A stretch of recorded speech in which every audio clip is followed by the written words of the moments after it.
नमस्कार, हम हैं नई दिल्ली के जंतर मंतर। नई दिल्ली के जंतर मंतर जो है इजराइल के खिलाफ जो है यहाँ पर धरना प्रदर्शन चल रहा है। हमारे साथ जो है भारतीय महिला फेडरेशन की दिल्ली प्रदेश अध्यक्ष जुड़ चुकी हैं दीप्ति जी।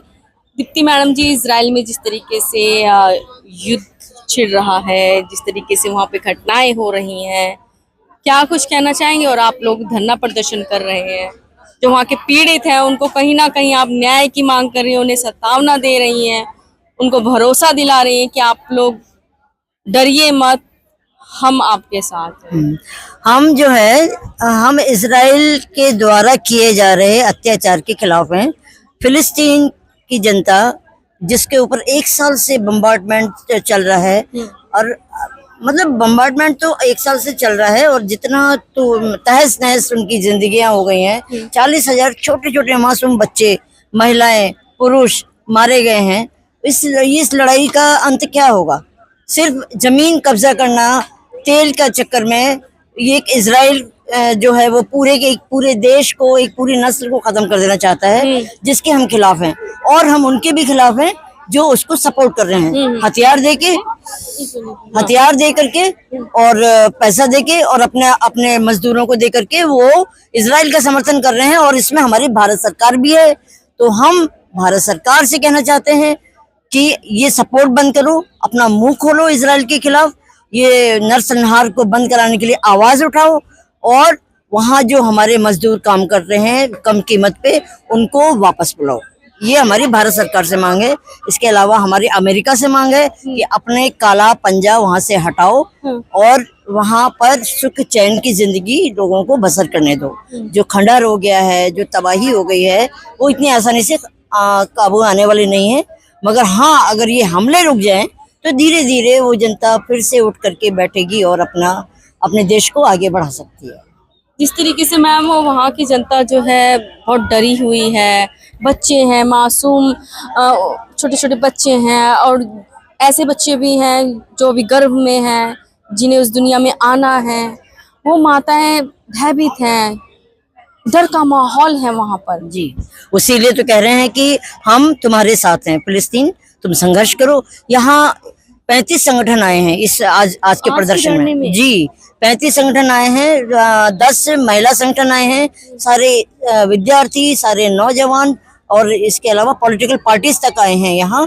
और सब ने ये कहा है कि हम इजराइल को बोलना है, जोर से बोलना है कि ये तबाही बंद करो। ये मासूम बच्चे जो गर्भ में हैं, गर्भ में ही मर रहे हैं भाई, गर्भ में मर रहे हैं। आप फोटो देखिए, कहीं कहीं विजुअलाइज हम लोगों ने कोशिश करी थी देख करने का, तो ये मतलब बहुत ही भयावह है। तो औरतें तो डरेंगी ही, लेकिन फिर भी वहाँ की औरतें बहादुरों की तरह लड़ रही हैं इजराइल की फौज के खिलाफ। जी, आपने जिस तरीके से बैनर पे भी लिखा है कि भले ही आपको लगे कि आप अन्याय रोकने में शक्तिहीन हो, विरोध करना कभी बंद ना करें। आपको लगता है कि आप अकेले पड़ चुके हैं, आपको लगता है कि आपके साथ कोई नहीं है, फिर भी अन्याय के खिलाफ जंग जारी रहनी चाहिए, क्योंकि जब आपकी लड़ाई अन्याय के खिलाफ होती है तो लोग कहीं ना कहीं आपका समर्थन करते हैं, और ये कारवा जो है वो बढ़ता चला जाता है। जो आपको चाहिए न्याय वो मिलके ही रहता है। मैडम, आप एक जुझारू महिला हैं, आप दिल्ली प्रदेश की अध्यक्ष हैं भारतीय महिला फेडरेशन की। महिलाओं के लिए क्या कुछ खास रहेगा, उनके लिए क्या कुछ कहना चाहेंगी? महिला बच्चों के लिए मैं महिला और बच्चों के लिए ये कहना चाहूंगी कि जो आज वहाँ फिलिस्तीन में हो रहा है वो हमारे देश में भी कभी हो सकता है, क्योंकि हमारे देश की सरकार बिल्कुल महिला विरोधी है। बच्चों का तो छोड़ ही दीजिए, जन विरोधी है।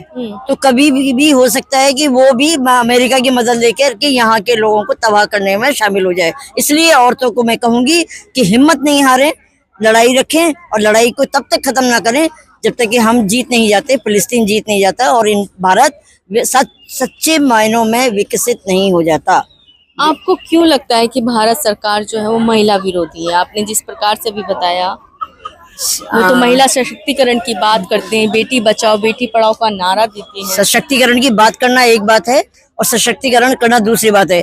आप खुद एक लड़की हो, आप देखो ना, लगातार महिलाओं के ऊपर हिंसक हमले हो रहे हैं, बलात्कार हो रहा है। कोई डॉक्टर है, कोई आदिवासी है, कुछ भी है, लेकिन हो रहा है, उनके ऊपर अत्याचार हो रहे हैं, तो फिर हम कैसे कहते हैं कि ये महिला विरोधी सरकार नहीं है? हम तो बिल्कुल कहेंगे कि ये महिला विरोधी सरकार है, इसको महिला के अधिकारों से कोई लेना देना नहीं है। हम ये भी कहेंगे कि ये जो इन्होंने नाटक किया है आरक्षण का, वो नाटक भी बिल्कुल खोखला नाटक है। महिलाओं को एक बार इन्होंने ट्रिपल तलाक का कानून बना के बेवकूफ बनाया, और इस बार ये महिला आरक्षण बिल, नारी शक्ति वंदन अधिनियम, ये बिल बना करके इन्होंने मूर्ख बनाया है, और ये लगातार महिलाओं को मूर्ख बना रहे हैं। और औरतें सजग हो रही हैं, आप यहाँ के जब उससे देख सकते हो, औरतें सजग हो रही हैं और इस सरकार का विरोध करेंगी ही करेंगी, क्योंकि ये वास्तव में महिला विरोधी सरकार है। मैम, आप कह रही हैं मोदी जी जो है वो मोदी जी के लिए आप कह रही हैं, बीजेपी के लिए ही कह रही हैं, या फिर वाकई में आपको लगता है कि सरकार विरोधी है? सरकार किसकी है भाई?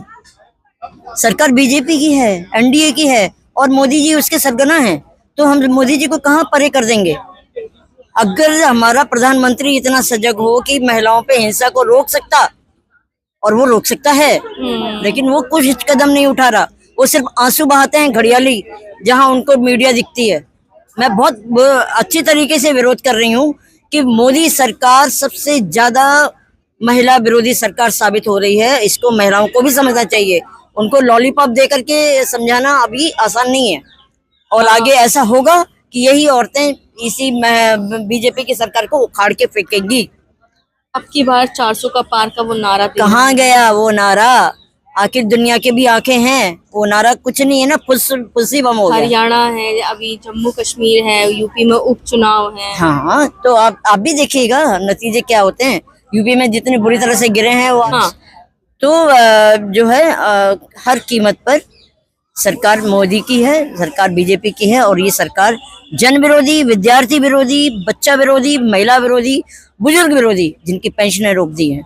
मैडम, ये कहा जाता है कि आप लोगों को कुछ विपक्ष के लोग जो हैं वो भड़काते हैं, इसलिए आप बीजेपी मोदी जी के खिलाफ उतर जाते हैं, ऐसा कुछ है क्या मैडम? विपक्ष बनता कैसे है?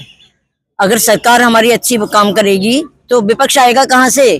कुछ विपक्ष पार्टियां कैसे बनती है? मैं भी तो यही कह रही हूँ, विपक्ष पैदा ही तब होता है ना जब लोग संतुष्ट नहीं होते, तभी विपक्ष बनता है ना। इसलिए विपक्ष कुछ नहीं है, और लोगों की आंखें हैं, दिमाग भी है, इसलिए ये कहना बेकार की बात है कि वो विपक्ष के कहने में आकर के करती हैं, ये मैं नहीं मानती। क्या कुछ संदेश रहेगा तमाम जनता को? मेरा आम जनता से आम महिलाओं से यही संदेश है कि गलत को पहचाने और सही का साथ दें, हिम्मत ना हारें। बिल्कुल हम लड़ेंगे और हम जीतेंगे। बिल्कुल मैम, धन्यवाद।